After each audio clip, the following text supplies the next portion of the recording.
सुप्रभात बच्चों, आप सब कैसे हैं। आशा करती हूँ आप सब स्वस्थ होंगे, खुश होंगे।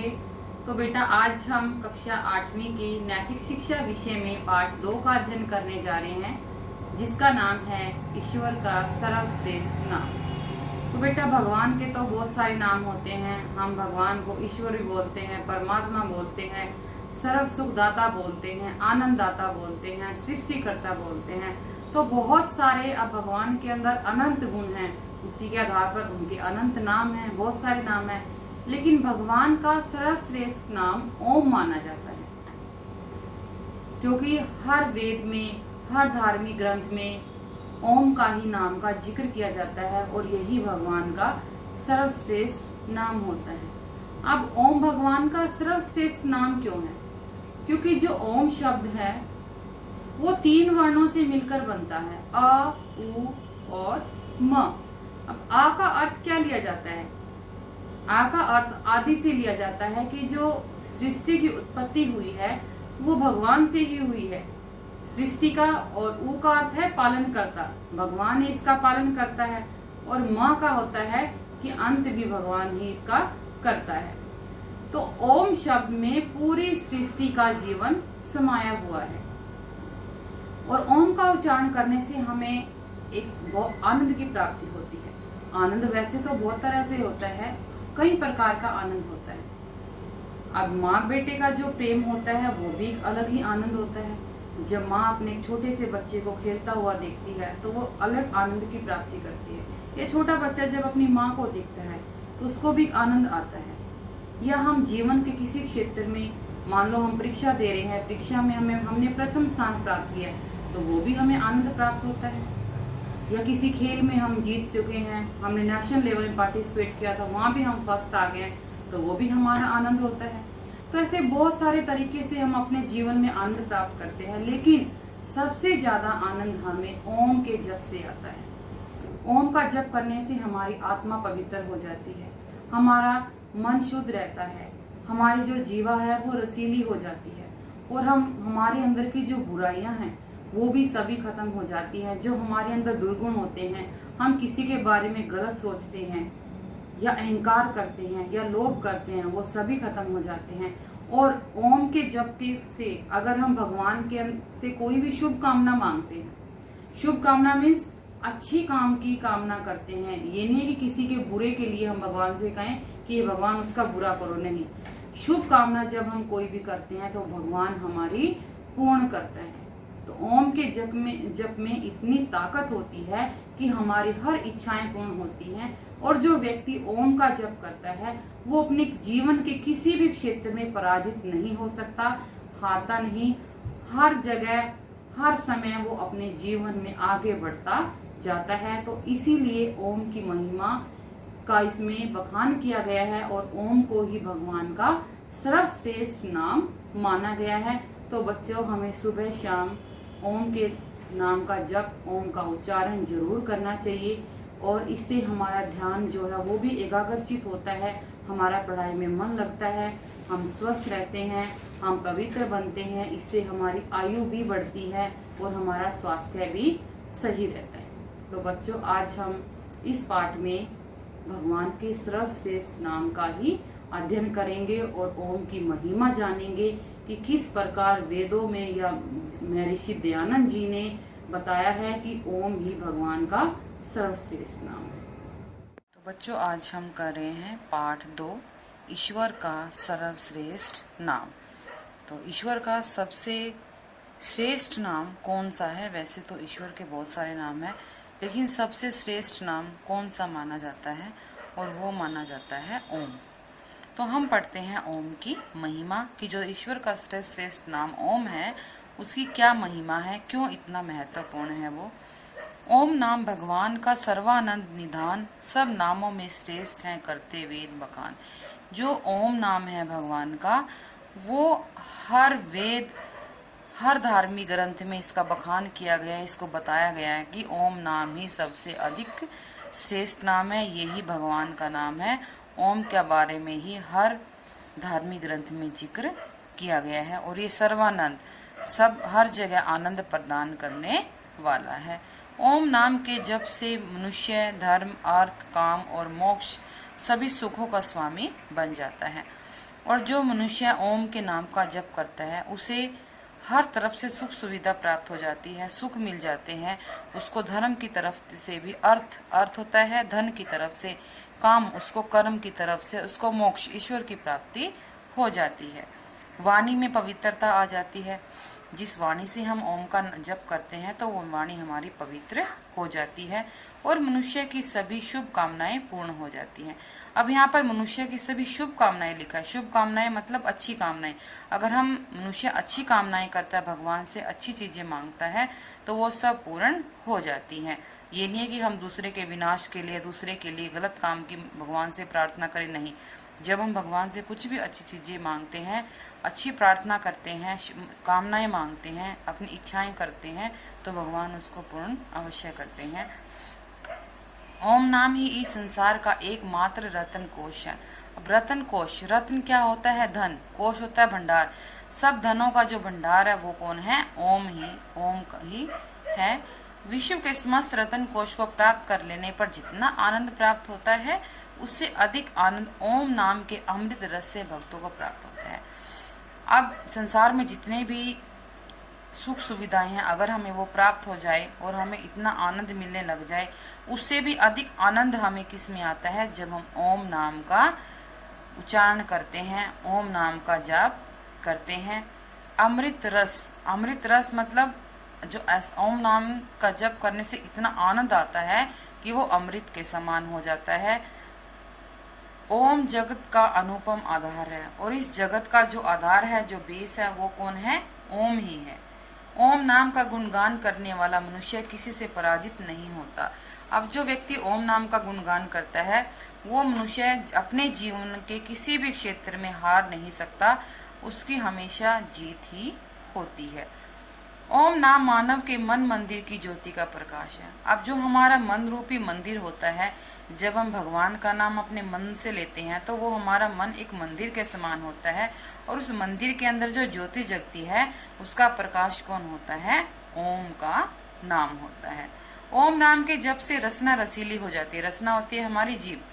जो हमारी जीभ है उसमें भी रस उत्पन्न हो जाता है, वो भी रसीली हो जाती है, वो भी मधुर वचन बोलना शुरू कर देती है। ओम नाम का जप करने से मानव विश्व के वैभव का स्वामी हो जाता है। अब वैभव क्या होता है? जो सुख सुविधाएं होती हैं। अब विश्व के अंदर जितने सुख हैं उन सब का स्वामी हो जाता है वो व्यक्ति जो ओम नाम का जप करता है। ओम नाम का जप करने वाला जीवन संग्राम में कभी निराश। अब जीवन संग्राम क्या होता है?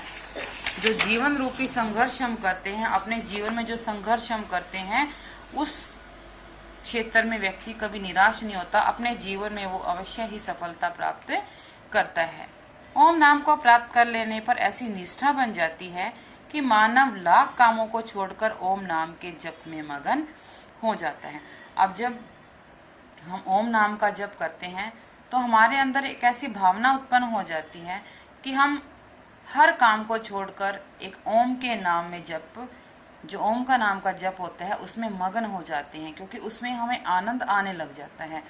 ईश्वर सर्वश्रेष्ठ, ईश्वर सबसे श्रेष्ठ, परम सत चित आनंद, वो हमें आनंद प्रदान करने वाला होता है, अनंत गुण संपन्न, और उसके अंदर बहुत सारे गुण विद्यमान होते हैं। आनंद होता है बहुत अधिक, जिसकी गणना नहीं की जाती। बहुत अधिक गुण जो है वो भगवान के अंदर हैं, और इन अधिक गुणों के कारण ही, गुणों के अनंत होने से ईश्वर के नाम भी अनंत है और उसके नाम भी बहुत ज्यादा हैं। जब उसके अंदर गुण विद्यमान है, भगवान के अंदर बहुत सारे गुण हैं, तो उन गुणों के आधार पर उनके नाम भी बहुत अधिक हैं।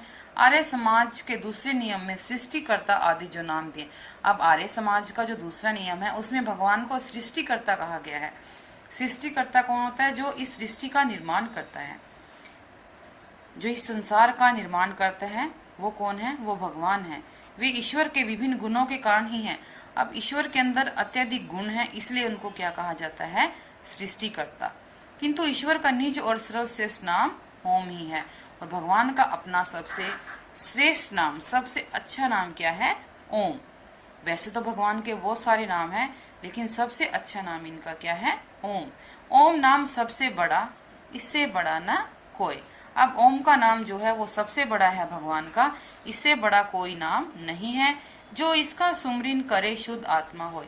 और जो ओम नाम का स्मरण करता है, ओम नाम का जप करता है, उस व्यक्ति की आत्मा जो है वो शुद्ध हो जाती है।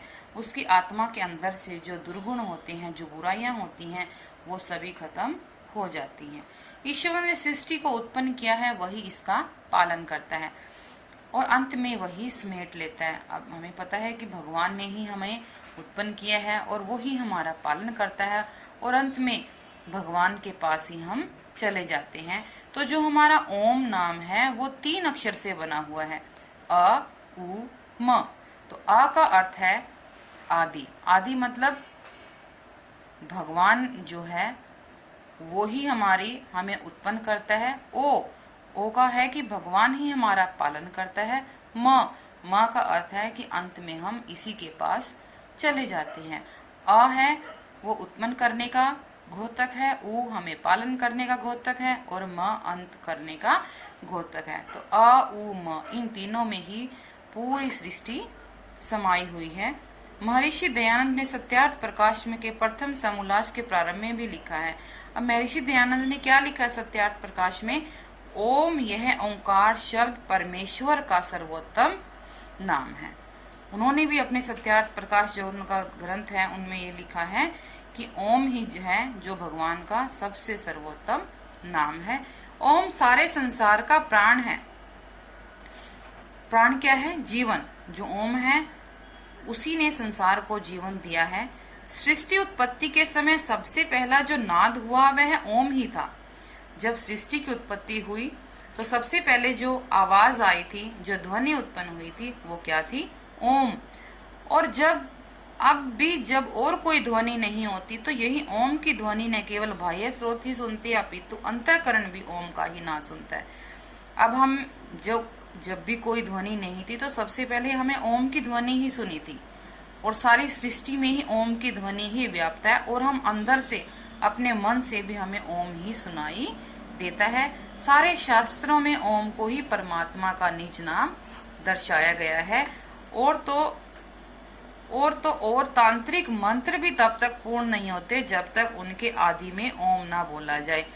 ये संपूर्ण सत्य है बच्चों, क्योंकि कोई भी किसी भी मंत्र का जप जब हम करते हैं, हर मंत्र के आगे ओम का नाम जरूर होता है। ओम के उच्चारण के बिना कोई भी मंत्र पूर्ण नहीं होता और शुरुआत में ही, आरंभ में ही सबसे पहले ओम का नाम बोला जाता है। ओम ही भव सागर से पार लगाने वाला है। भव सागर क्या होता है?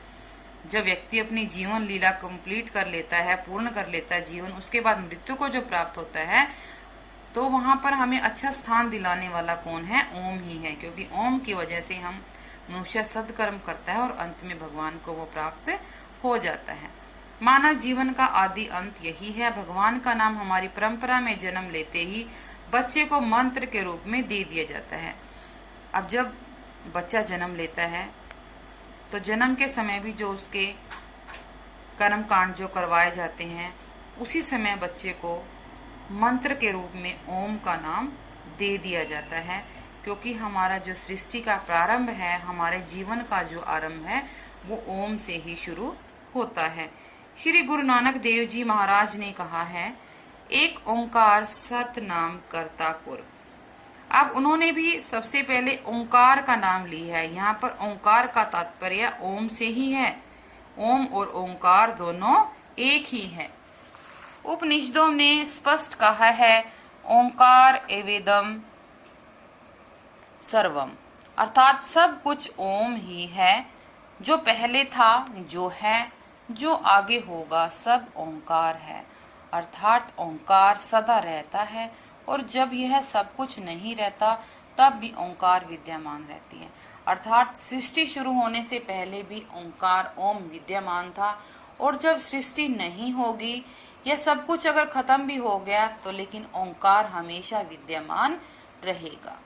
ओम सारे रसों का अंतिम सार है। अब जो रस होते हैं, रस होता है आनंद। रस कई प्रकार से होते हैं,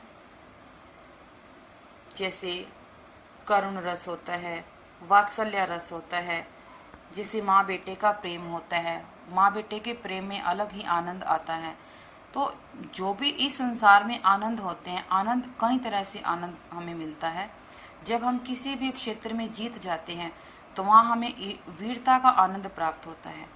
तो ऐसे बहुत सारे आनंद हैं इस संसार में, लेकिन जो सारे आनंद हैं, सारे रस हैं, उन सब का अंतिम सार क्या है? ओम ही है। सबसे अधिक आनंद हमें ओम से ही प्राप्त होता है। जो उपासक सर्वव्यापी परमेश्वर का ओम के द्वारा ध्यान करे वह ब्रह्म को प्राप्त पाता है। अब उपासक होता है जो उपासना करता है, जो भगवान की प्रार्थना करता है। जो उपासक सर्वव्यापी परमेश्वर, जो व्यक्ति हर जगह व्याप्त परमेश्वर का ओम के नाम से ध्यान करता है, ओम का जप करता है, वह ब्रह्मा को पा लेता है, वह भगवान को पा लेता है। क्योंकि हमने अपने शास्त्रों में भी पढ़ा है कि जो व्यक्ति ध्यान करता है, ओम के द्वारा ध्यान करता है, उसकी हर इच्छा पूर्ण हो जाती है, उसको अपने भविष्य का भी ज्ञान प्राप्त हो जाता है। निश्चित रूप से ओम का मानसिक जप हृदय में ज्योति प्रकट करता है, परंतु यह होठ या कंठ से नहीं, हृदय से हो। अब ओम का मानसिक जप हृदय में ज्योति प्रकट करता है। जब हम अपने मन से, अपने हृदय से ओम का उच्चारण करते हैं तो यह हमारे अंदर एक अलग से ज्योति प्रकट करता है, परंतु यह जो उच्चारण होता है हमें होठ से नहीं या कंठ से नहीं, बल्कि अपने हृदय से करना है, अपने अंतर मन से करना है। हृदय द्वारा जप के संबंध में यह कहा गया है। अब जब हम अपने हृदय से, जब हम अपने मन से, अंतरात्मा से ओम का जप करते हैं तो उसके लिए क्या कहा गया है? जब ही नाम हृदय धरियो भयो पाप को नाश। जब हम भगवान का नाम हृदय से लेते हैं, ओम का जप अपने मन से करते हैं, तो सभी पापों का नाश हो जाता है। जैसे चिंगी आग की पड़ी पुराने घास, जैसे आग की चिंगारी पुरानी घास को खत्म कर देती है, उसी प्रकार ओम का उच्चारण हमारे मन के अंदर उत्पन्न होने वाले पाप, हमारे मन के अंदर उत्पन्न होने वाली बुराइयों को या दुर्गुणों को खत्म कर देता है और हम अपने मन से पवित्र हो जाते हैं। तो बच्चों, मैं आशा करती हूँ आपको ये अध्याय समझ आ गया होगा। ओम की महिमा का, ओम के सार का आपको पता लग गया होगा। तो बच्चों, अगर आपको कोई भी प्रॉब्लम आए तो आप मुझे मेरे पर्सनल कांटेक्ट करके पूछ सकते हैं और मैं हर समय आपकी हेल्प करूँगी। धन्यवाद।